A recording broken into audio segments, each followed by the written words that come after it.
ஒரு கிளாஸில் இருக்க வாத்தியார் அங்கே இருக்க ஒரு பொண்ணை பார்த்து, என் கிளாஸை விட்டு வெளில போங்க, இனிமேல் என் கிளாஸுக்கே வராதீங்க அப்படின்னு சொல்கிறாரு. சொன்ன உடனே அந்த பொண்ணு, எனக்கு ஒன்றும் புரியலை அப்படிங்குது. நான் 2வது டைம் சொல்ல மாட்டேன், உடனடியாக என் கிளாஸை விட்டு வெளில போங்க அப்படிங்கிறாரு. உடனே அந்த பொண்ணு கோவமாக எந்திரிச்சு போயிடுது. போனதுக்கப்புறம் அங்கே இருக்க மற்ற ஸ்டூடெண்ட்ஸ்கிட்ட அவர் சட்டங்கள்லாம் எதுக்காக இருக்குது அப்படின்னு சொல்லி கேட்குறாரு. அப்போ உடனே எல்லோரும் ஒவ்வொன்றும் ஆன்சர் சொல்கிறாங்க. அப்போ ஒரு பையன் சொல்கிறான், நியாயத்துக்காக இருக்குது, நியாயம் எதுன்னு சொல்கிறதுக்கு அப்படின்னு சொல்லும்போது அவர் திருப்பி கேட்குறாரு, இப்போ அந்த பொண்ணுக்கிட்ட நான் நடந்துக்கிட்டது நியாயமா அப்படின்னு சொல்லி கேட்குறாரு. கேட்ட உடனே எல்லாரும் இல்லை அப்படிங்கிற மாதிரி தலையாட்டுறாங்க. அப்போ ஏன் நீங்கள் யாருமே என்னை தடுக்கலை, இப்படி பண்ணாதீங்கன்னு ஏன் யாருமே சொல்லலை அப்படிங்கிறாரு.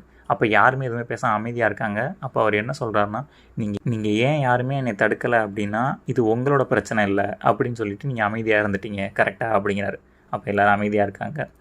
இன்றைக்கி நீங்கள் இது ஏன் பிரச்சனை இல்லை, நான் எஃபெக்ட் ஆகலை, அதனால் நான் மற்றவங்களுக்கு சப்போர்ட் பண்ணணும்னு அவசியம் இல்லை அப்படின்னு நீங்கள் இருந்தீங்கன்னா, ஒரு நாள் உங்களுக்கும் இதே ஒரு பிரச்சனை நடக்கும். அப்போது உங்களுக்காகவும் யாருமே சப்போர்ட் பண்ண மாட்டாங்க.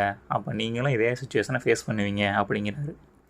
அதாவது ஒருத்தங்களுக்கு நடக்கிற அநியாயத்தை நம்ம தட்டி கேட்கல, அதாவது அது எனக்கு நடக்கலை, அதனால் நான் அதை போய் கேட்க விரும்பலை அப்படின்னு சொல்லிட்டு நம்ம இருந்தோம் அப்படின்னா நமக்கும் ஒரு நாள் அது கண்டிப்பாக நடக்கும் அப்படிங்கிறது தான் அதிலேருந்து சொல்கிற மெசேஜ்.